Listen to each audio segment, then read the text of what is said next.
She said, "I'm making a list of the pros and cons of our relationship." Then she asked me to leave the room.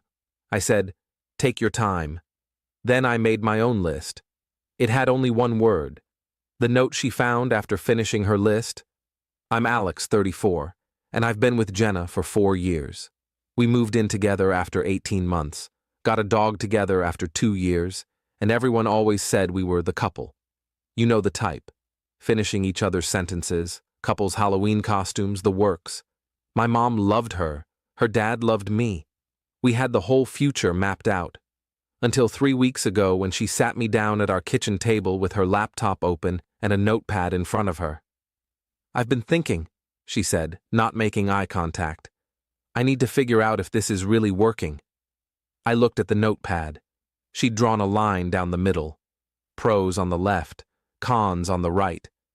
"You're making a list," I said. "I just need clarity, Alex. We've been together 4 years and I feel like we're stuck. I need to process whether we should keep going or if we're just comfortable." My stomach dropped, but I kept my face neutral. "Okay. Can you give me some space? Maybe go for a drive or something? I need to do this alone without feeling like you're watching me decide our future." I stood up slowly. "Take your time."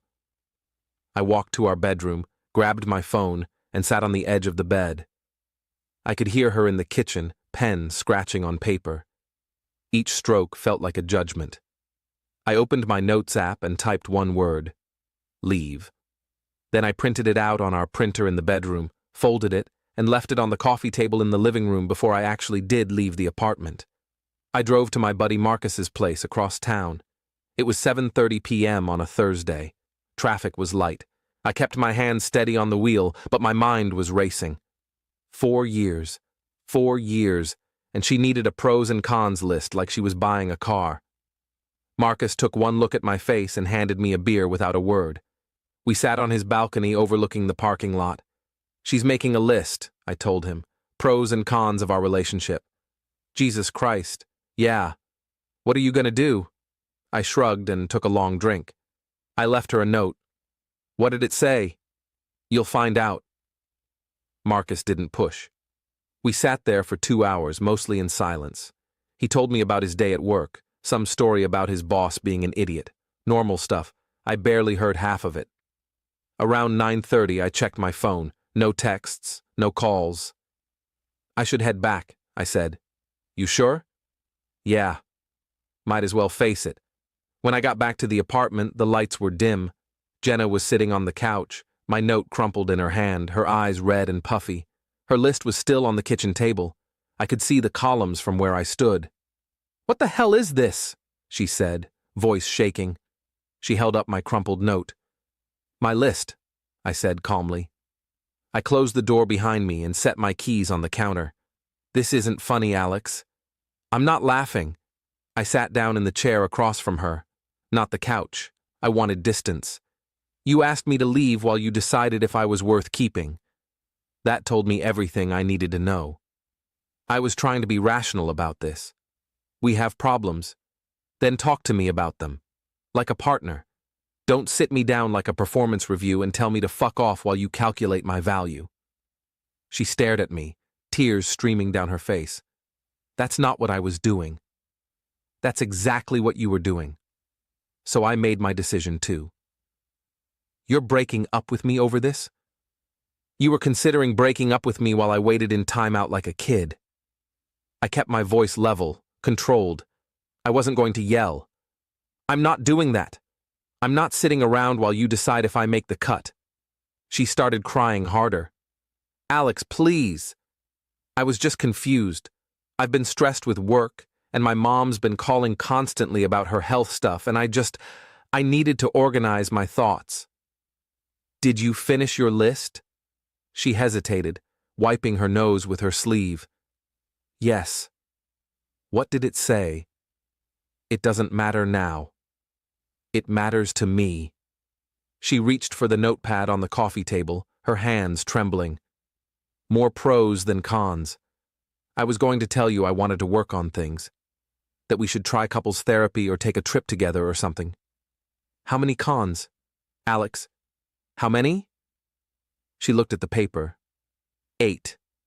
And pros, 11. I nodded slowly, letting that sink in. So I won by 3 points. Congratulations to me. You're being cruel. I'm being honest. You reduced 4 years to a scorecard. I'm just playing the same game. I stood up. I'm sleeping in the bedroom. You can take the couch or go to your sister's. I don't care which. Alex, wait. I didn't wait. I closed the bedroom door and locked it. Update 1. She moved out 2 days later. Saturday morning, 9 a.m., her sister Amy showed up with a U-Haul. Jenna had been staying with Amy since that Thursday night. I'd barely seen her. She came by Friday afternoon while I was at work and packed most of her clothes. We split everything down the middle. Very civil. Very adult. She took the couch we'd bought together at IKEA. I kept the TV. She took the kitchen table. I kept the coffee maker. We created a shared Google Doc to track who got what, like we were dividing assets in a divorce. Charlie, our golden retriever mix, was the hardest part.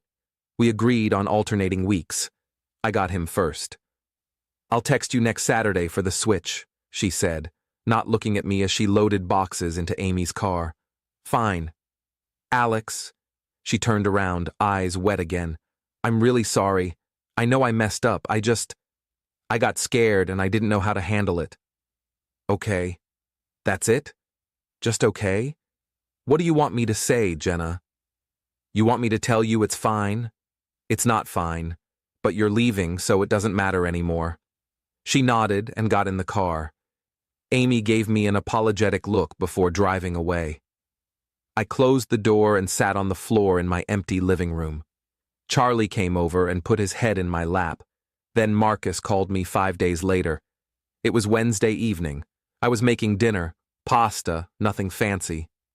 Man, I gotta tell you something, he said. His voice had that tone, the one that means bad news. My buddy Derek had been at Murphy's bar the night before and saw Jenna there with some guy.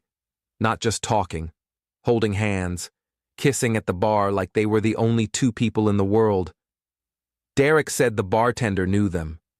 Said they'd been coming in for weeks, like even before you guys broke up. I stood there in my kitchen, wooden spoon in my hand, sauce starting to burn. I turned off the stove.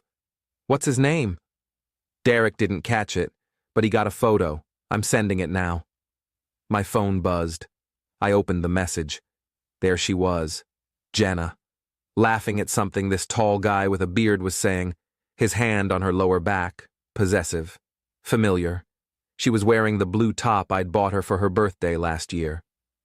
The timestamp on the photo said 10:47 p.m.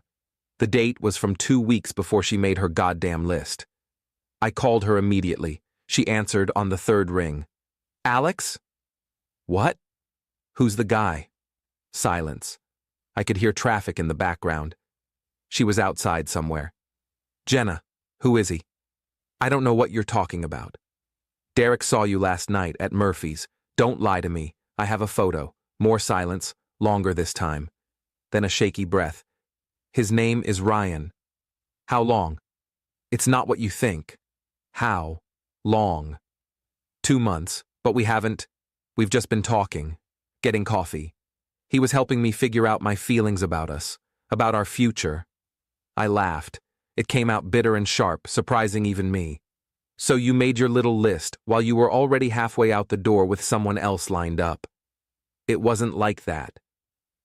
I met him at work, and we became friends, and then it got confusing, and I didn't know what to do. You made me leave our apartment while you decided between me and your backup plan. Alex, please, don't call me again. I hung up before she could respond. My hands were shaking. I looked at my pasta, now ruined and stuck to the bottom of the pan. Charlie whined from his bed in the corner. Yeah, buddy, I said to him. I know. Update 2. Here's where I might be the asshole, but I honestly don't care anymore. Jenna worked at a marketing firm downtown called Innovate Solutions. Small company, maybe 30 people total. Everyone knew everyone's business. Her boss, Patricia Huang, had always been friendly with me at company holiday parties and summer barbecues. She'd told me once over drinks that she valued workplace professionalism above everything else. It was her #1 rule. So I sent Patricia an email. I thought about it for exactly one day, then did it Friday morning before I could talk myself out of it. Nothing dramatic, nothing emotional. Just, "Hi, Patricia. Hope you're well. I wanted to let you know that Jenna and I have ended our relationship. I recently learned she'd been involved with Ryan, I'm assuming Ryan Castellano from the Chicago office, while we were still together. I understand workplace relationships happen, but I thought you should know in case there are any policy considerations regarding supervisor-subordinate relationships. Best, Alex.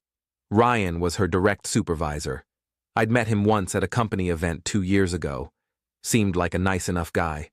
Apparently nice enough that Jenna wanted to trade up. Jenna called me 2 days later, Sunday afternoon. I was at the hardware store buying light bulbs. "You got Ryan in trouble. HR is investigating both of us. What the hell is wrong with you?" I walked to my car before responding. I stated facts. If facts got him in trouble, that's on him. This could affect my career. Patricia pulled me into her office yesterday and grilled me for an hour. Do you have any idea how humiliating that was? Should have thought about that before you used our relationship as a placeholder while you test drove your boss. You're being vindictive and cruel, and I'm being honest. Something you should try sometime. She hung up on me. I heard through Marcus, who heard from Derek, who apparently knew someone in Jenna's company, this city is too small, that Ryan got transferred back to the Chicago office within a week. Jenna got a formal written warning about workplace conduct that went in her permanent file. No one got fired, but everyone at the company knew what happened. Part of me felt guilty. A small part. Most of me didn't. Update 3. This is where it gets weird. Jenna's sister, Amy, reached out to me 3 weeks after the HR thing. We'd always gotten along. She was the reasonable one in Jenna's family, the one who didn't cause drama at every holiday dinner. "Can we meet for coffee?" she texted. "I want to talk to you about something. Please. It's important." We met at a Starbucks near my office on a Tuesday morning. I took a late start to work. Amy was already there when I arrived, sitting in the corner with 2 coffees in front of her. "I got you a black coffee," she said. "That's still how you take it, right?" "Yeah, thanks." She looked nervous, picking at her cardboard sleeve. "Jenna doesn't know I'm here, but I think you should know some things." I sipped my coffee and waited. She told me that Jenna had been having panic attacks since everything blew up. Full-on, hyperventilating, can't-catch-her-breath panic attacks. That she'd admitted to Amy she'd sabotaged our relationship on purpose because she was terrified of commitment. That Ryan had been a distraction, a way to create an exit strategy without having to be the bad guy who just broke up with me. "She wanted you to break up with her," Amy said quietly, looking at me with these sad eyes. "The list thing was a test. She wanted to see if you'd fight for her or let her go. She thought if you really loved her, you'd beg her not to leave." I stared at my coffee, watched the steam rise. "That's twisted." "I know. I told her that. I told her she needed therapy, that what she did was manipulative and wrong. But she's my sister, and she's falling apart, and I thought maybe if you two talked—" "No. Alex. She played games with me for months. She cheated on me emotionally, if not physically, made me feel like I wasn't good enough, reduced 4 years to a scorecard, and now I'm supposed to feel bad because her manipulation backfired?" Amy looked down at her hands. "She really loved you. She still does. She had a fucked up way of showing it." Amy nodded slowly, tears in her own eyes now. "I know. I'm sorry. I had to try, for her." "I get it. You're being a good sister, but my answer is still no." We finished our coffee in uncomfortable silence. She hugged me before we left, told me to take care of myself. I never heard from Amy again after that day. Final update. It's been 3 months now since Jenna made her list. I kept the apartment. Got used to how empty it feels. Rearranged the furniture so it doesn't look like something's missing. Bought a new couch. A nice one. Leather. Way better than the IKEA thing we had. Jenna moved in with Ryan in Chicago. They're actually together now. Official relationship status on Facebook and everything. I don't follow her anymore, but Marcus checked for me. Whether that's romantic or pathetic depends on your perspective, I guess. I got full custody of Charlie after Jenna admitted she couldn't handle a dog in her new apartment. It was a text message. Ryan's building doesn't allow big dogs. Can you take him permanently? I'm sorry. I didn't respond. I just kept him. He's sleeping on my feet right now as I type this. Best decision she ever made, giving him up. My mom keeps asking if I'm dating. Sunday dinners are becoming an interrogation. There's a nice girl at my yoga class, she says. You should meet her. I smile and change the subject. I'm not ready. Maybe I won't be for a while. I've been on 2 dating apps and immediately deleted them both. The idea of small talk and first dates and getting to know someone new and wondering if they're making mental lists about me makes me want to throw my phone into the river. Marcus says I should talk to someone, like professionally, a therapist. You've got trust issues now, man, he said last week. That's not something you just get over. Maybe he's right. I don't know. What I do know is this.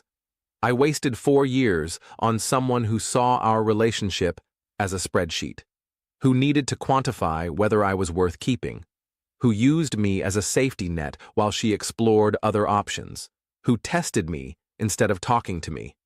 And when she asked me to leave the room that day, she was really asking me to prove my worth, to fight and beg and convince her I deserved to stay.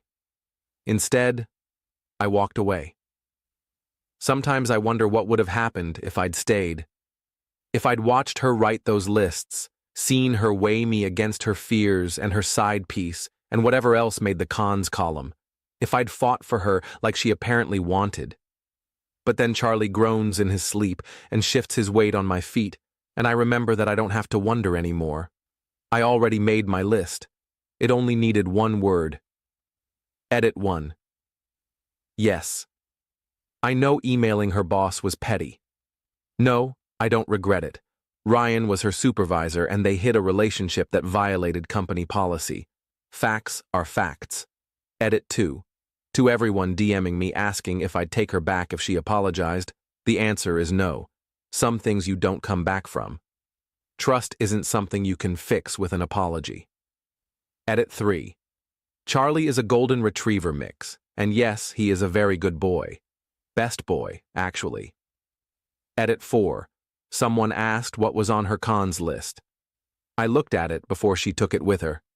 Things like, doesn't want to travel enough, too comfortable with routine, doesn't push me to grow, and we never fight.